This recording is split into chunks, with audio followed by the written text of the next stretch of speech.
In the next 6 days, 76 players will clash as they fight for the right to call themselves an Intel Extreme Masters champion, joining the likes of First, SOS, Zest, and Pult, and also become one of the top 8 to claim themselves a spot at BlizzCon here in 2017. A warm welcome, ladies and gentlemen, to the desk as we begin things for the Intel Extreme Masters Katowice and find out who is going to be moving all the way through to become our champion. I'm Kyle Laris. I will be your desk host throughout the next 6 days. And to my right, we do have a lovely array of gentlemen indeed. We have Rotterdam, Artosis, and Todd. Guys, excited for the tournament? It's a big one. Absolutely, always a pleasure to be here at the World Championship. Good to have you back. Oh, thank you. You nailed that intro here, right there. Not quite Apollo level yet, but we'll get there eventually. Now, a lot of good players here are there, and an unusual format with initial brackets to then move into the group stage, which is going to be 6 players per group and round robin. That's not something that we see very often, but that definitely will spice things up, I think. Well, that's what's so exciting, I think, is not only do we have Koreans and foreigners going at it already so early in the WCS season, you know, something that's always exciting to see, but the fact that it's a huge open tournament. When is the last time you saw stats in an open tournament, or anyone really for that matter?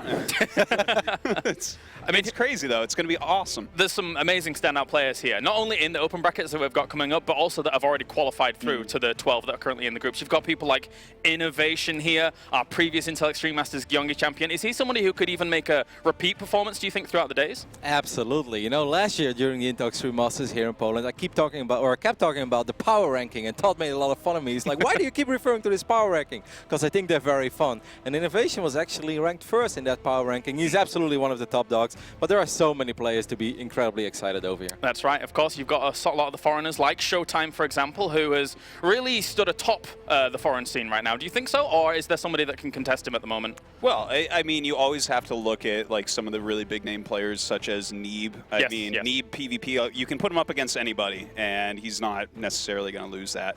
Of course, Nurcho's always up there. Snoot, a few other names are always floating in the top as well. Yeah, Harstem, I think, as well. And actually, Harstem, in an interview recently, said that he thinks that the best foreigner right now is Cyril. So going to this tournament with some of these questions, you know, that we're going to get answered is really cool as well. Well, he did come through the European qualifiers, so that is pretty impressive to say the least. Let's take a look now at the open brackets that we're going to be starting things out for today. Our first one does indeed have stats all the way to the top. Now remember, it is a double elimination open bracket, and 3 players from each bracket will go through. Today we'll be covering 2 of those open brackets, as we can take a look at the second one here in just a moment as well, to look down the players that are going to be playing out throughout the day. But of course, in open bracket 1, who really kind of stands out to you as some of the big names? For me personally, it's absolutely Mamba, because Mamba actually recently had a couple of great wins in the Wardy Team League over the likes of Nathanius and myself. Well, if you can't do that, then you're one man to perhaps take it all here at the Intel Extreme Masters. Maybe. Who beats Rotterdam? Todd, is that something that's a not Pig, apparently. Not Pig. And then, of course, we do have our second bracket down the line. So, again, in terms of the names that actually go into these open bracket, very big names, considering that they're in a position where there's only 3 to qualify through each of these, right?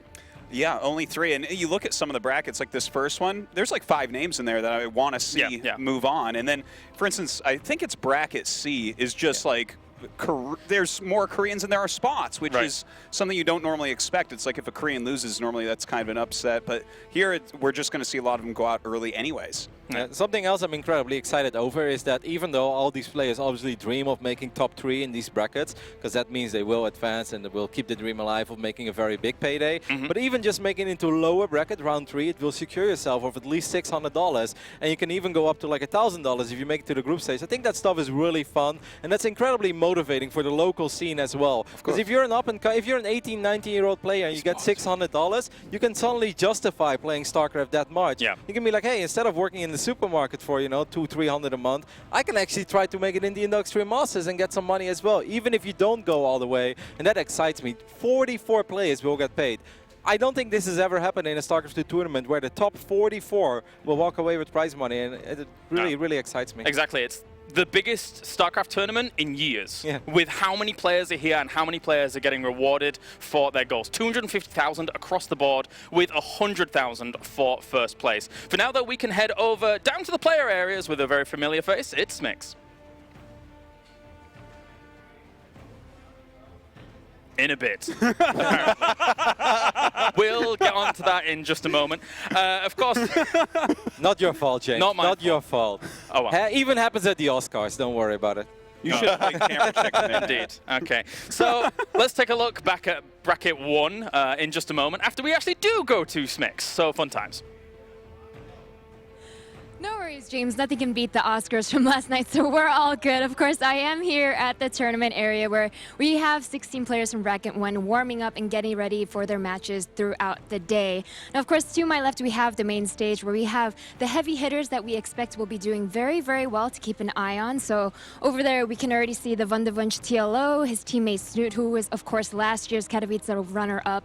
And, of course, lastly, we have Stats, who already made top 4 at the GSL. So a lot of tough competition we're going to be seeing here, and it's going to be especially hard for these guys to my right, the contenders, the challengers, so to speak, because they're the ones who have a lot more to prove, and they're trying to make a name for themselves here at the Intel Extreme Masters Katowice. Now, as we head throughout the day, we will be speaking with these players and hearing their thoughts with various interviews between the matches. But for now, we're going to get ready for our first match of the day, so let's head back to some familiar faces we just saw. Claire's, take it away.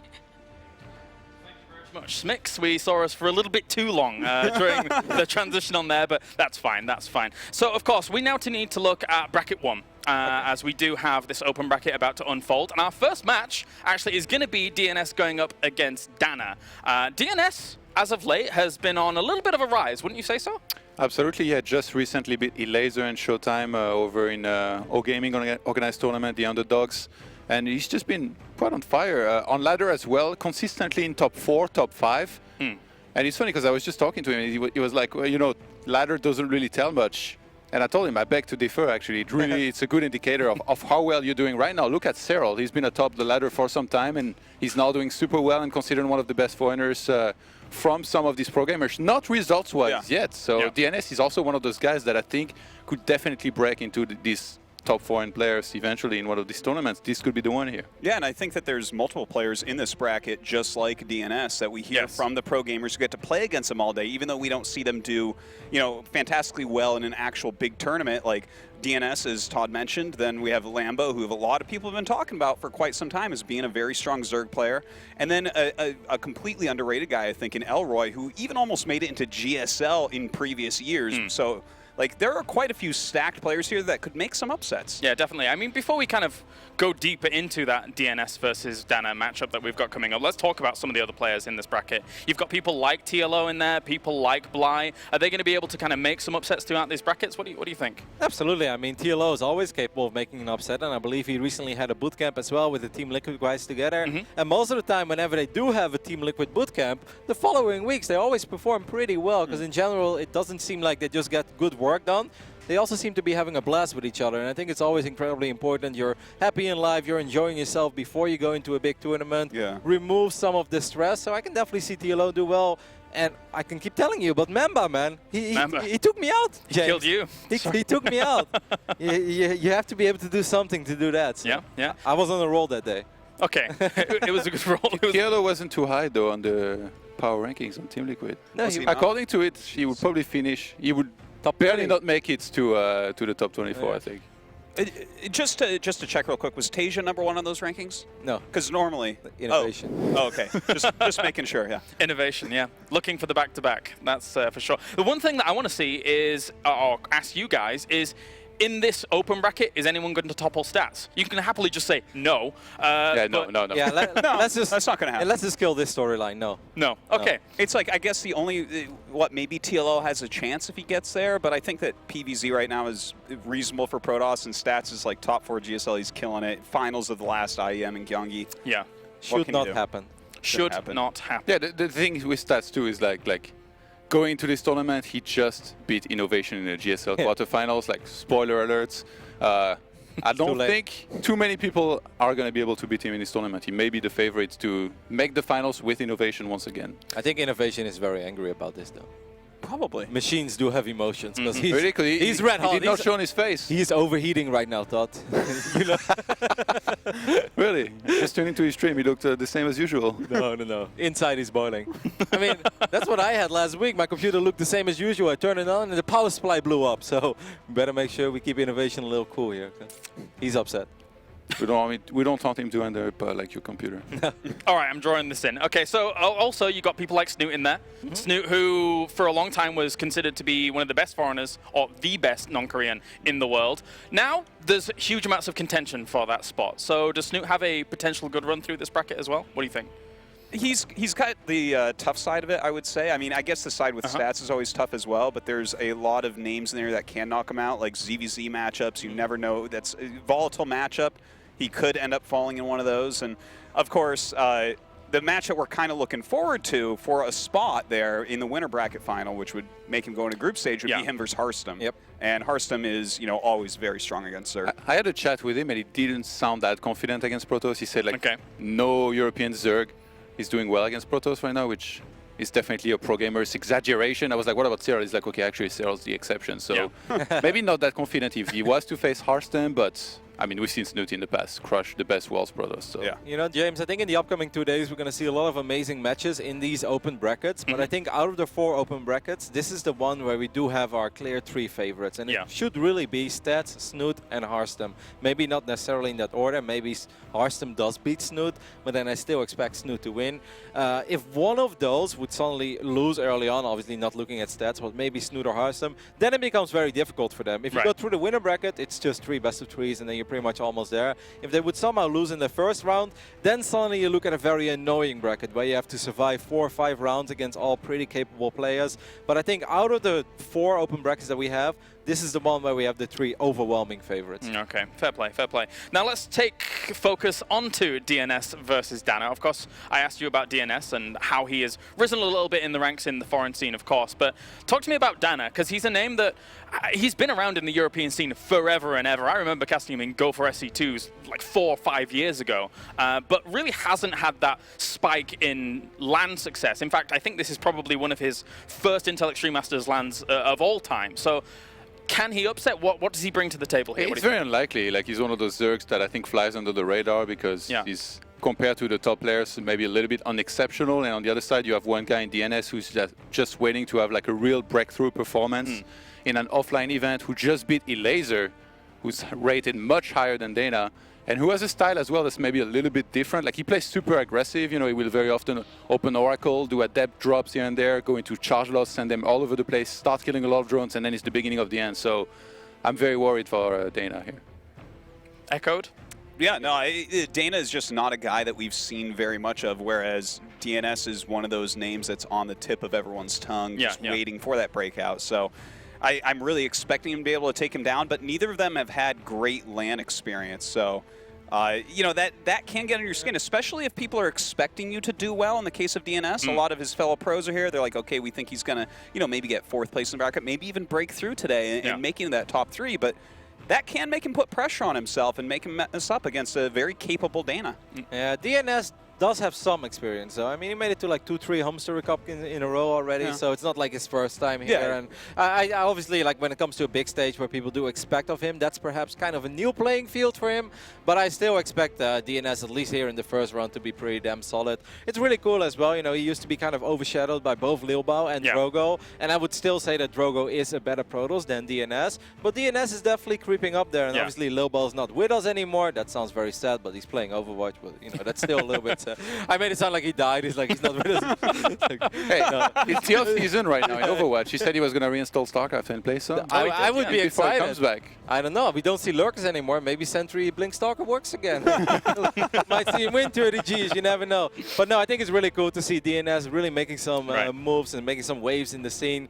But I don't think he's totally there yet. Okay, well, we shall see, because I think we are now ready to go to our commentator team for our first series of the day. Make sure to remember, though, that we, throughout the day, will be filling you in on what is going on throughout the brackets, because there are a lot of games going on at any particular time. So let's head over to our casters for DnS going up against DaNa.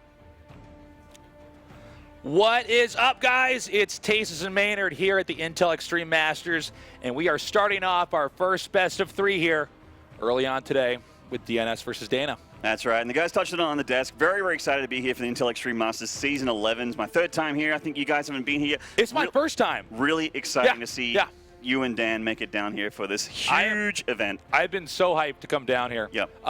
It's going to be an amazing day. We've got 6 days of StarCraft II action, and I don't know, man. I'm super hyped, dude. We're going to be going into this game in just a moment as our two players are now ready.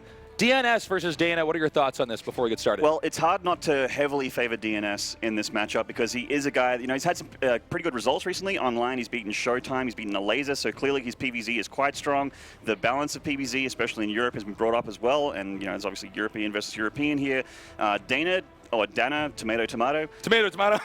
He hasn't had any results really for a while to speak of. He's kind of an enigma, and that that could be scary. He may just pop up something crazy, he might be high level, but we know for a fact that DnS is high level. He's a top 16, top 20 European player.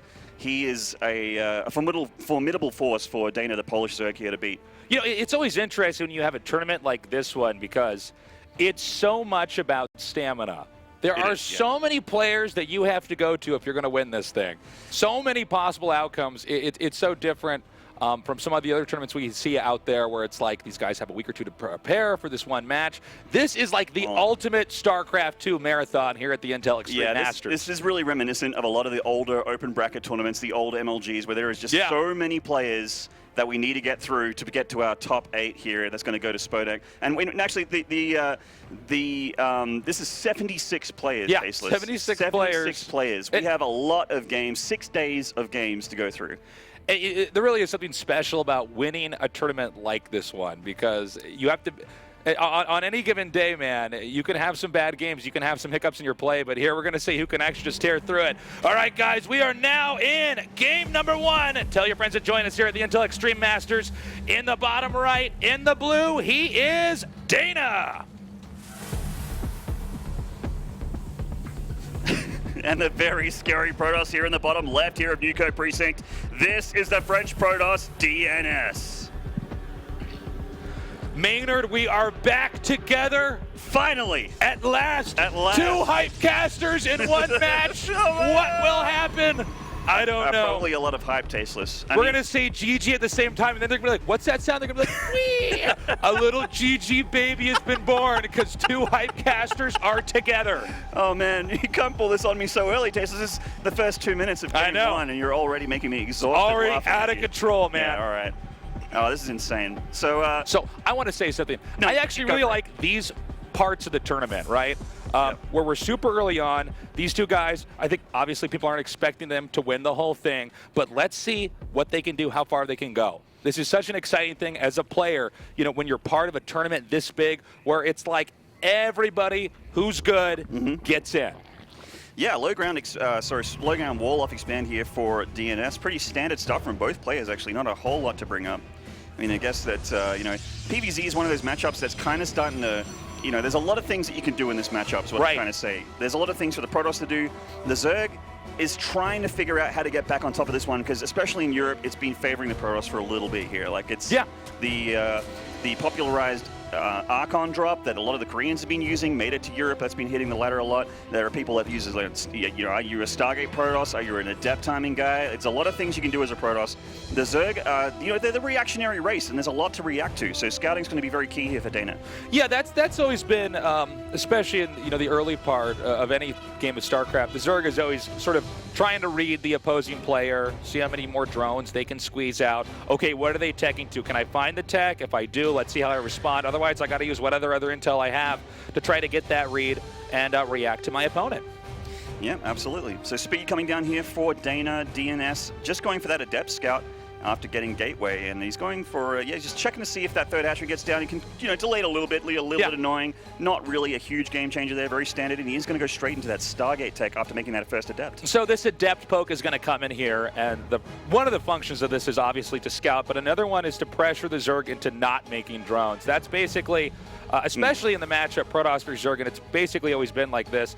The less drones you can make the Zerg make, the better off you're going to be later on. So Protosses that don't do anything to put that pressure on are just going to let the Zerg get more and more ahead. So he actually opts to shade in here. He's now in between all 3 bases, trying to see if he can come in here and maybe get a drone. I mean, the Adept is quite tanky, can take a lot of shots from that Queen. There's not really any units to speak of here for DaNa, and it's 2 shots to kill a drone here. Does save one of them, loses one. Makes a spore there and cancels it to save that last drone there. And 2 Adepts, you know, we can see that they do 2-shot drones, so 2 Adepts does mean 1 shot. And you want to get 2 Adepts into that mineral line to have an easy-peasy drone murder fest there. And we can see that an easy-peasy murder fest. An easy-peasy murder fest. I think there was a metal band back in the day that had that name. It was a pretty edgy band. But yeah, so Oracle here coming out for DNS after with Adepts on the ground. And DaNa's going to go for Roaches. So he's going to have to rely on Queens and Spores, of course, to deal with those Oracles. So he's managed to keep those Lings from actually penetrating the base. One other thing I do want to note is this is a lot of pressure for these 2 players. These guys are both very good. Yeah, they have a lot to prove. They've got a lot to prove, but it's a little bit weird when you're in a tournament, there's a camera on you, you're playing, you're realizing, okay, this is me as a player being documented here. Yeah. So I'm curious to see how these guys are going to react as this game goes further and further on, because, you know, some of that anxiety, some of that stress, some of that pressure can start to get to you as you move on. Looks like we got an Oracle coming in here now. Nice. Taking out 2 drones, make that 3, and now 4. 5 drones, actually. And he still has the Oracle alive. Oh, actually, not microing that. Nearly loses it. And now with the Adepts coming in here, finding a nice position between these mineral lines, making it as inefficient as possible for DaNa to have to deal with. He does clean it up, but losing 6 drones does hurt a lot. Yeah, I like what he did. He got in there, he got some kills, but it wasn't the cleanest harass, right? He did lose those 2 Adepts. That Oracle is really badly bruised. If he miscontrols that Oracle any further, he's going to lose it. Second Oracle, though, Tasteless. Yeah, 2 Oracles coming in here now. Notice he makes the one with more HP coming to the front here, but does not overextend. Yeah, the Queen can easily right-click on that hurt Oracle. A few shots to get it down to those shields. Counter-attacking with these Lings. He's going to get a pylon, but definitely no Nexus cancel or anything here. And he's forced to use his lava to make drones instead of units. And a couple of these Roaches heading across the field. I'm not super sure why. I don't know if he can... Yeah, I'm not sure that these Roaches are going to be able to do that much. Like he does need to get a pylon up here to make sure he has the pylon cannon. For sure, But this is just not a substantial enough army. So he's going to go ahead and withdraw here, which is totally fine. We do have a Void Raid being made, and this has become pretty popular, I'd say, in the last 2 to 3 months here. In Legacy of the Void, getting that Void Ray out, it really makes Roaches absolutely not viable whatsoever. And now with the latest patches, the last couple patches, the Void Ray can be microed now. It actually has the ability to be microed. It was a very slow unit before, and it's very, very key for stopping Roaches and Ravages, actually, if DaNa wants to go that path. So we actually have the Robo being made over here at the 3rd. Now, obviously, if the 3rd is attacked and taken out, that's going to be pretty disastrous because Protoss can't lose Robo Tech. Sometimes we see that made at the main or in the 2nd base. But having this over here, if he does try to push out with Immortals later on, that'll be pretty handy as well.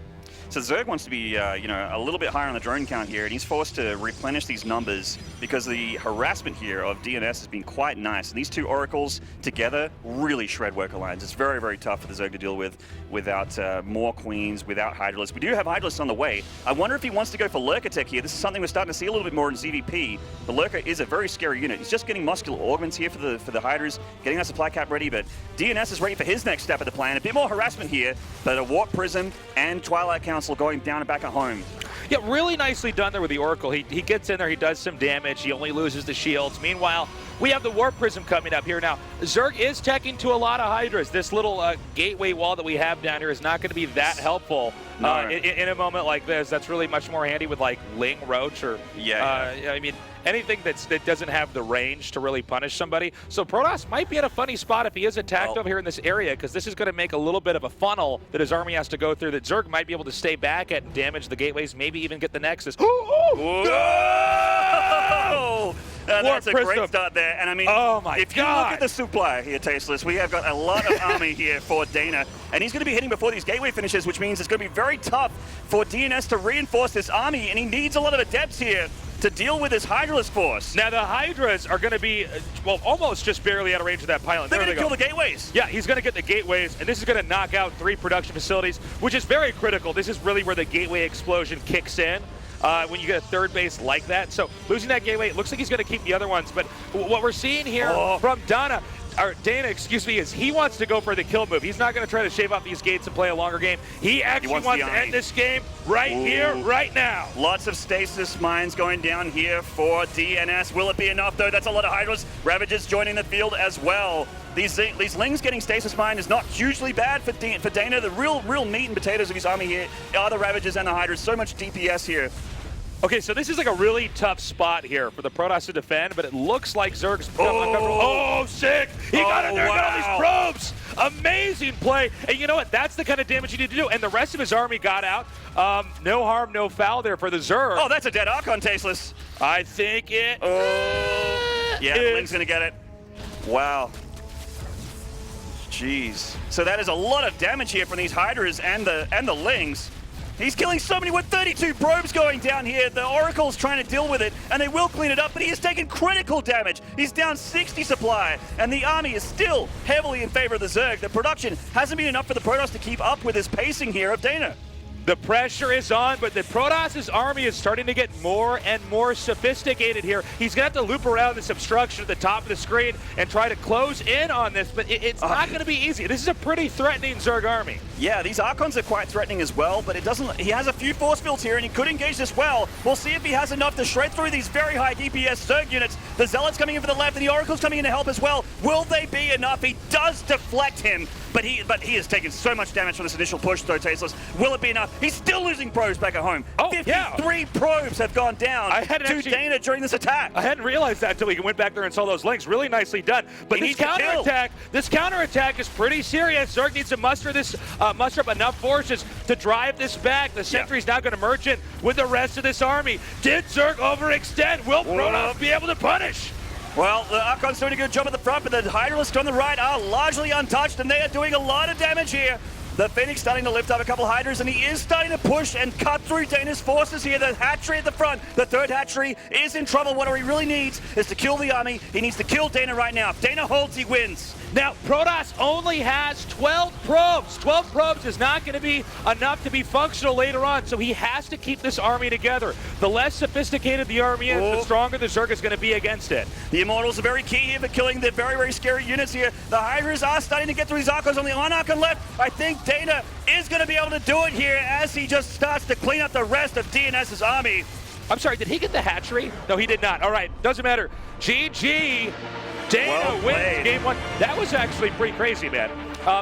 We saw the Zerg do a really nice attack, but it seemed like he overstayed his welcome a little bit there. But when you kill that many workers, it's basically impossible to propel the game forward as a Protoss and come back. I'll tell you what, Tasteless, I'm used to seeing a bowl of Lings shred through a probe line, but Lings with Hydralisk support running into a natural with muscular augments. I've never seen probes disappear so fast. It's crazy. I want to point out something else as well that we saw back there. We saw the gateway wall there by where the third Nexus was. That does not help against Hydra Ling in that position. Zerg can actually exploit the Protoss and what he's trying to do to stay alive. It actually helped the Zerg a little bit. I kind of agree with you there, because you take out that production, that was actually like 2/3 of his production, or maybe a third of his production. I think so. Quite a lot of his production there. Yeah, I think at least a third of his production. But it was funny too, because Zerg, it seemed like almost like he had overdone it, because especially with like Ravagers, for instance, you can't really run away with Ravagers if the Protoss is really on top of what he's doing. So he did lose a little bit of that. But yeah, the hold by Zerg, that managed to close it out. Really nicely done. Why don't we go ahead and go to the analysis desk and see how the rest of these matches are going. Kalaris? Thank you very much, Tasteless. That was an interesting game to start things off. DaNa doing very, very well in his first game. At the moment, though, currently on the desk, we did have Lambo and Elroy going on, as well as Mambo and versus TLO. So why don't you tell us what happened in the first game? Pretty fun game on Abyssal Reef. Classic ZVZ, both players making roaches. TLO opened up with a couple of links, did some economic damage, but after that they both maxed out. Yes. TLO went creative, 4 roaches in every base, on the link clause, you know what he does. Yeah. He killed like 20 workers, but then you always have that classic scenario where one person has 165 army supply because you killed so many drones. So it actually looked a little dicey for TLO, but he did a really good job in taking the fight on the other side of the map and just biling all the way back to his base, and then eventually had enough units. So TLO is up 1-0. Artosis, what happened in your match? Well, I had Lambo versus Elroy going on, and it started out like very slow. They both went up to 3 bases before anything really happened, kind of in a roach type of play. And when Elroy started making some attacks, Lambo was hitting some counters with his lings, killed some extra drones, plus defended well. And I mean, it was pretty straightforward, to be honest. Lambo was able to take that one pretty easily. Okay, and I believe Todd eventually will have Stats' match, but currently not going on, right? Speaking of starting slow, like these guys took forever to start their first game and just now started it, so... Yeah, it's a little bit of a shame that actually all of the games ended as this ended, because we could have quite easily jumped into them as well. But the moral of the story is that the German Zergs are dominating. Yeah, doing very well.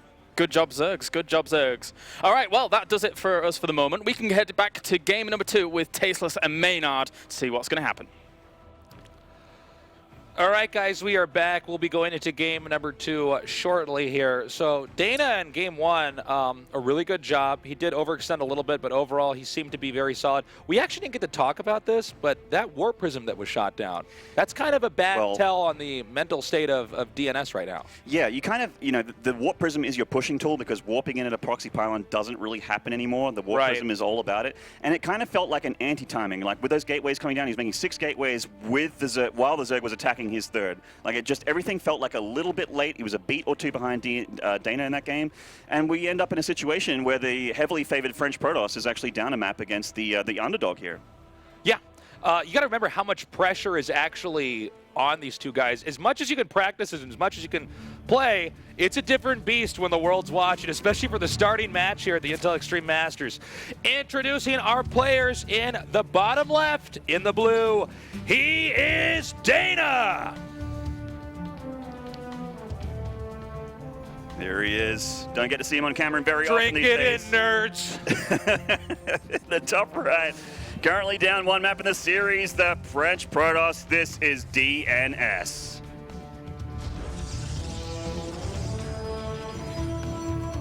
What was your first experience playing StarCraft with other people watching? And how weird was it? Like at a tournament or anything like that? It was back in my hometown of Adelaide. There was a LAN that they ran back in like 2011 or something like that. Yeah. I played against the Australian Terran who is a GM streamer now. His name's Death. He was my first ever competitive game in a tournament. Oh, sick. We ended up being great friends over time, but I mean, he crushed me so badly that I felt like, all the color left my skin. I was actually pasty white, and like my eyes glazed over, and like. Dude, it's hard, man. When people are watching you play, when you lose a match, the salt is real. Even if there's like just one of my friends in my house and they're watching me play and I lose, I'm like, don't look at me after I've lost the game. Don't you touch me. Don't you touch me. Don't you tell me what I did wrong in that game. But I mean, when you're in stakes this high, the starting match at Intel Extreme Masters, I really feel like, at least I imagine, because we don't know for sure, but I imagine the pressure is really on for DNS here. A couple of misplays there. It was okay, I guess, when he overextended with those adepts, but losing that warp prism was a really bad sign. Let's see if he can recuperate. Right now, DaNa really riding, I think, that confidence after a pretty solid win there in game 1. And he actually had a great game 1 as well. We have to, like, these are players that you don't see. They're not your garden variety, like, household name players, let's be honest. Like, the household names are doing quite well, as to be expected. Sure. That's why they're household names, because they get so far in these tournaments. These kids have a lot to prove. We touched on it a bit in game 1, so the pressure is on a bit. This is their chance in the start of one of the biggest StarCraft II tournaments of history. They're here with their chance on the main stream here to just show everyone what they can do. I love that we have a tournament like this, by the way. It's nice to see everybody here, all in one place, duking it out over the course of 6 days. Yeah. And then, when it's all said and done, only one survives. It's so sick. There can be only one. There can only be one. That's right. So, in this game here, we see that Ling Speed is on the way. 2 adepts now pushing out. Protoss, this is pretty par for the course, to be honest with you guys. Getting a Quake Nexus, Zerg just trying to drone up as much as he can while still having the Lings available to deflect any pressure from his opponent. So the double gateway expand here, I believe it is 2 adepts here coming in. So these are the drone killers. They can right-click on drones and do a really good job. They're quite tanky. So with this shade out, he might be able to get a drone or 2, depending on how DaNa micros here. Oh, almost got the spore planted to avoid that drone kill. Decided to cancel the shade, so he's going to stick around a little bit longer here. Could be an overextension. Ling's coming up now. One of these adepts, already bruised, should not be able to get out in one piece. The other adept should be able to get over here to the right side, assuming it's microed correctly, and escape, which it does just that. So going ahead and backing up. Yeah, so not a ton of damage, but does get that 1 drone kill and a handful of Lings, so not too bad. We got the Stargate follow-up here for DNS, so a pretty similar opening, except for he has an extra gateway. DaNa coming in here just with the Overlord now to have a look. Scouting so key in this matchup. Yeah, you really got to get a good read and see what your opponent's up to so you can respond accordingly. So we saw 1 Oracle in that last game. Let's see if we actually see the double Oracle this time around, along with the follow-up Void Ray tech. I'm a big fan of the saying, if it ain't broke, don't fix it. Yeah. DnS is sticking with the Game 1 build here, except he just has a little bit more production this time. And, you know, there's something else to keep in mind with tournaments like this as well, is that because everybody's played at the same time, there's not that much time to farm data on your opponent. As the tournament's progressing, you kind of just have to hit them on EU ladder. This is like your practice zone, which is primarily where people practice in this in this tournament. A lot of the Europeans. We got the DnS heading out here with the Oracle, and there is a second Oracle follow-up. So there's your question answered for you, Tasteless. And DaNa is looking like her semi-regular build from last game as well. A bit more roaches though, and a little bit of a quicker layer, I believe. That's right. So here is the layer coming in. Now let's see how many kills this Oracle can get. And it's pretty effective in game 1. Yep, 1, and that's totally fine to just kill that 1 there because he already lost all his shields. He has to back up now with that Oracle. Now that's quite a lot of Adepts in the early game. Doesn't look like a lot, but 6 Adepts actually is quite powerful in this early stages. When you only have a handful of roaches, I mean, Zerg does have the defender's advantage, does have queens, that sort of thing. An easy reinforcement path, but it is still pretty scary here. Actually, the Oracle could help out a lot here. Yeah, you can actually pair the Oracle with the Adepts if you want to, but you're totally right. This many Adepts is enough. Oh, didn't actually get that drone. Yeah, that was actually an awkward positioning there for the Adepts. He didn't find a nice spot there for them. It almost looked like he had a gap between the Extractor and the Roach Warren, but there actually, I don't think there's a gap there. I think he tried to squeeze on in. Yeah, I think he tried to slip through, but couldn't quite get over there. So, yeah, 6 Adepts is definitely something you do have to respect. But what Protoss is really trying to do along with this is get a Nexus up, and Zerg really isn't allowed to devote any attention to that 3rd Nexus, because if Zerg were to do that, the Adepts would come in and kill all the workers. So we see DnS doing something similar from the first game, and DaNa doing it as well, getting that Hydralisk Den, getting +1 attack as well, so it's going to be pretty powerful Hydralisk when they do hit the dance floor. And DnS, you know, he's pulling back to his 3rd Nexus, but he's got a little bit more room to breathe here, a bit more of a rush distance on Proxima Station than on Newkirk Precinct. So these Oracles are coming in here now. Now 2 Oracles means drones are going to die very quickly. It's really up to the Zerg to be in just a very solid position before this all happens. Because once they get there, they're just going to one-shot any worker that comes in their way. Void Ray is now out, which is going to be used really to clean up the right side of the map here. Oh, a little bit of a misclick there, hitting that Extractor. And the Void Ray, of course, does have the added benefit of being quite good against Roaches and Ravages, which is still quite popular in this matchup. But we see that DaNa does love his Hydralisks, and why not? Very, very good against the Stargate Gateway unit composition that DnS is going for here. An important thing to note here as well is that I think that the Protoss's position here at the 3rd base is going to be a lot tougher for the Zerg to crack. In the last game, I think just positionally, he was able to get a pretty good army setup. This is a pretty tight little entrance here, and with the sentries there, force fields available, I don't think it would be wise for Zerg to push in, but let's go ahead and see what DaNa has in store for us. I actually agree with you. I think that the 3rd is a lot easier to defend here than on Newkirk Precinct. You drop a couple more pylons there, you can have several pylon overcharges going on at the same time with, I mean, the robotics facility being at the front there's a little dangerous, but it's tucked in nice and close against that 3rd Nexus, so he should be okay. And the Warp Prism lives this time, so he's got his drone hit squad here with these 2 Adepts. Does get a couple. So this is what we would call a pin maneuver here. He just wants to keep the Zerg's army back in the Zerg's base.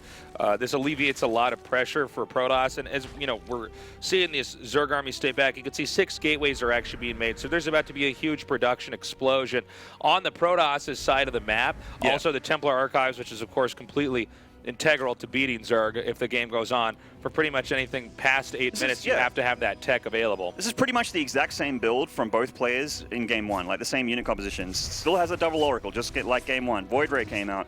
Warp Prism out, but not dead. And getting that Templar Archives out for those Archons to be very, very, very useful there for the Protoss later on. So there's a Warp Prism down here in the bottom center, and you're almost waiting for the Zerg to try to leave, and then you're going to send that back in there. There is a drone over at the gold base, so, and of course this is kind of an inevitability on this map. It's super tempting for Zerg to take the gold base, because if Zerg keeps the gold base up for a couple minutes and Protoss doesn't do something tremendous to react to that move, Zerg probably just wins. You just win in a numbers game in the long run. If it gets left up, it is a bit aggressive to take it. There's a little bit of a safer 4th location, but you know, it can work very well. And there's those extra pylons I'm talking about. When you get them spread across this opening like that, it's just really hard to go in. And this is like a really good move here by DnS. You can definitely see that DnS is responding very well to what happened in Game 1 by having these pylons out here. It's going to be much tougher for Zerg to come in and do that much damage. Now, Zerg is still a threat over here, and it looks like he's going to try to push it. Now, with the Protoss wall, and if Protoss is forced forced to back up. It's going to be really tough to utilize the ranged units in that position. In fact, this may just be too many Zerg units anyway. It's a ton of army here. It's about 40 supply up on the DNS army.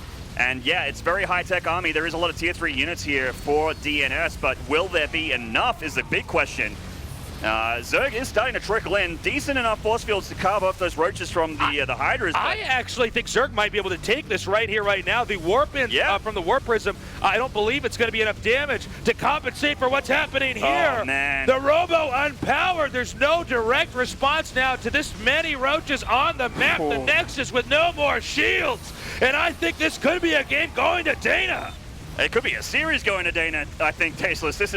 This is really, really good for the Zerg. The third Nexus is all but forfeit. The tier 3 units, the Void Ray coming in and being very helpful, but it just doesn't have enough to buffer it. He doesn't have any support. The Immortal's doing a great job, but the Zerg's Hydralists are still alive, and they shred through this entire army here of DaNa, of DNS. He's continuing to push forward here. Yeah, even if he gets cleaned up. I don't even think, I mean, these are the only 3 Immortals that are going to be in this game for a long time. Maybe not a long time because they're going to be dead in a second here.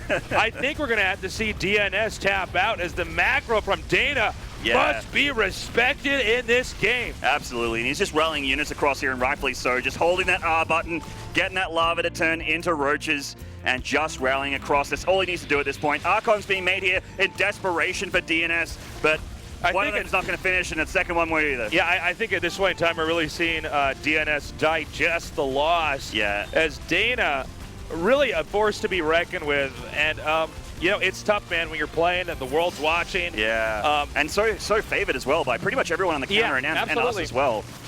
You know, you got to respect this Zerg. This Zerg is just basically steamrolling this Protoss. Oh my God. I think it's basically the probability is 0 that any Protoss could ever recover from that. GG. Yep, taps out there and ooh, DaNa. Yes. Oh yeah, I like this that kid. pump? I like that. The hype is real. That's how you win fans, Tasteless. That's right. I tell you what, if I was a pro gamer, I would absolutely flex after I win that game. I think I am now a hashtag big fan. Oh, there you go. Very nicely said, Tasteless. Well, nicely done. I think that was really going to give him a lot of momentum going forward in this tournament. By the way, Poland has always had a lot of very good StarCraft players. Like and even StarCraft fans. Yeah, but even way back in Brood War, like you could look up online like the brackets for some of these Polish tournaments at like computer cafes. There's like 100 people signed up. I'm like, this is crazy. In my town in Kansas City, there were 9 of us. And I got rank 2 in that because my brother's day 9. I'm like, that was my story, guys. Well, you know what? I didn't even want to bring up Adelaide, South Australia's StarCraft 1 scene, man. We just did not have one. Really, seriously though, really nicely done by the Zerg. I want to say that there was some kind of strategic brilliance that happened in game number 2, but really it was like, that guy was a Zerg factory. He just made too much. He made a bunch of units. He 1-8 across the map, and he killed him. Yeah, DNS had a Hope game you're plan. taking notes at home. Yeah, if you're playing from home. Yeah. DNS had a game plan, and I mean, two games in a row, DaNa just counted it, and that was the series there. So we're still going to be heading to a short break here, and then we'll have some more games and more analysis going up for you guys. So stick around. This is the Intel Extreme Masters Katowice Day 1. GG.